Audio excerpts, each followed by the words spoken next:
બનાસકાંઠા જિલ્લાના ડીસા શહેર ખાતે ડીસા તાલુકાના નાય સમાજના વિવિધ ગામની મહિલાઓ એક મંચ પર ભેગા થઈને મહિલા શિક્ષણ અને મહિલા સિક્યુરિટી માટે મહિલા સશક્તિકરણ સેમિનારનું આયોજન કર્યું હતું। સેમિનારના મુખ્ય મહેમાન તરીકે ડોક્ટર મનીષાબેન આર નાઈ તથા અતિથિ વિશેષ મહેમાન તરીકે ડોક્ટર સ્નેહાબેન ચૌહાણ પોતાના વિશેષ ઉપસ્થિતિમાં કાર્યક્રમનું આયોજન કર્યું હતું। આ કાર્યક્રમમાં આવનાર મહેમાનો દ્વારા મહિલાઓમાં શિક્ષણ જાગૃતિ તેમજ હાલના ટેકનોલોજી યુગમાં મહિલાઓએ શું ધ્યાન રાખવું અને સમાજમાં પોતાનું યોગદાન કઈ રીતે આપવું તે બાબતે ચર્ચા કરી હતી। કાર્યક્રમમાં ડીસા નાય સમાજની આશરે 400થી વધુ બહેનોએ પોતાની હાજરી તેમજ ઉપસ્થિતિ નોંધાવી હતી।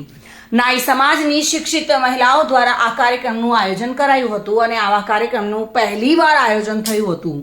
પહેલીવારમાં જ મોટી સંખ્યામાં બહેનોએ ભાગ લીધો હતો, જે આવકારદાયક છે। આ કાર્યક્રમનું સંપૂર્ણ આયોજન શીતલબેન એસઆઈ ભુજ પોલીસ ગામ જેડાના વતની તેમજ અંકિતાબેન જૂના ડીસા અને દરેક ગામની મહિલાઓ દ્વારા કરાયું હતું। Bureau report, today Gujarati news.